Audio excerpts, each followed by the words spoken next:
At the height of the Renaissance, the richest nobles are racing to procure the finest masterpieces of this age. Leonardo da Vinci's Virgin of the Rock, Raphael's The Holy Family with a Palm Tree, Donatello's Rat Man with Walking Cane, Michelangelo's Saddest Pizza Ever. To help with the acquisition of these masterpieces, merchants use their vast collections of fancy clothes, hats with feathers in them, and highly valued gemstones acquired from mines they purchased or inherited or went into divorce because Susan was an awful woman. You are one of these merchants.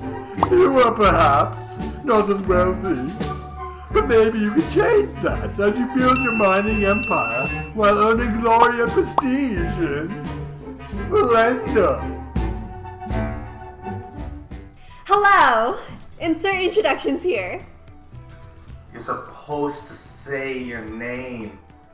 Oh. Dingbat. Right. Hello, I'm Doris, and welcome to the Realm of Misfits. Today, I'm going to be teaching you the basics of Splendor, which is a resource management game for 2 to 4 players. Teaching you how to not suck at it will come later.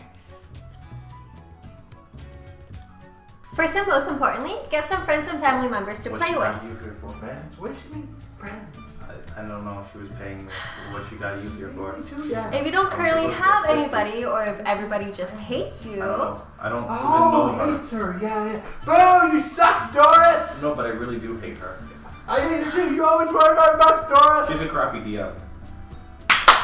Then improvise, use some decoys, and play by yourself, which is much less fun, but at least you never lose. First, separate the gems into their corresponding piles. Strawberry, apple, blueberry. They're not Jolly Rancher flavors. But this is vanilla and this is chocolate. They're gems! This is ruby. This is emerald. This is sapphire. This is diamond. This is onyx. I hope you're happy. You should be happy. Every girl wants a diamond. I'd rather have vanilla. They're not spaces!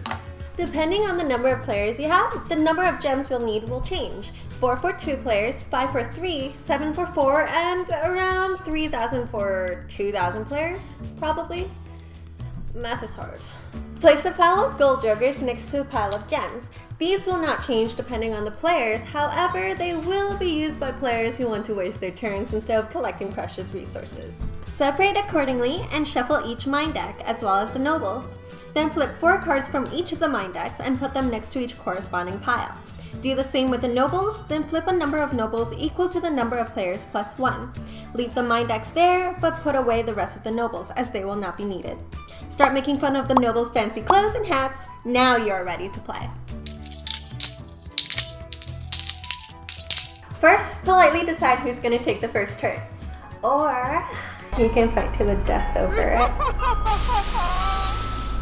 On your turn, you can do one of 3 things. You can collect 1 gem from 3 different gem stacks with a maximum number of 10 gems in your hand at any time. Or 2 from 1 stack if it has 4 or more in it. Or, no, not doing that again. You can do the math yourself. You can reserve a mine for purchasing later and take a gold joker token along with it. You can only hold 3 reserved mine cards, but you can have as many gold joker tokens as you can hold. When you reserve a mine card, you can take 1 of the many face-up mines or 1 off the top of a mine deck. If you are feeling really risky, who knows, you could strike gold.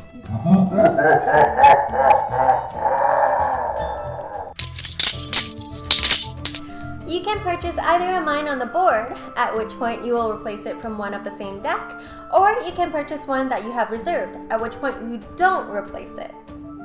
Because that's cheating. That's bad. And you will be punished.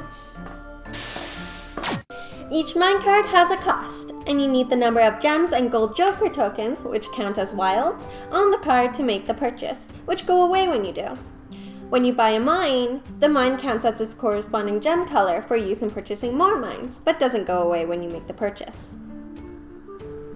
Which is good logic, because unlike gems, mines in real life aren't that liftable or transferable, unless you're the Hulk.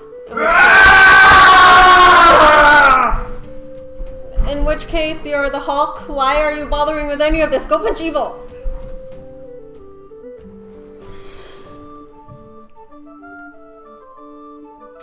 Anyway, enough interruptions. Some minecarts also have points on them, which make them a lot more valuable because, like all games, you need points to win. What about snakes and ladders? You just need to get to the end to win that. Okay, that's an exception. In golf, it's the person with the lowest number of points who Yeah, wins. but that's a sport. Generalizations, Doris? It's bad. Don't do that. Bad. Fine. Sorry, jeez. At the end of your turn, if you have the number of required mines needed for a visit from a noble, you can take one of those nobles, or more than one, if you feel like cheating. Once a player has acquired 15 or more points, the other players can have one last turn. At the end of the game, the player with the most points win, and they can lord it over the other players like the giant jerkface they are. And that's it. That's how you play Splendor. Thank you so much for watching, and we'll see you all next time. 3, 2, 1.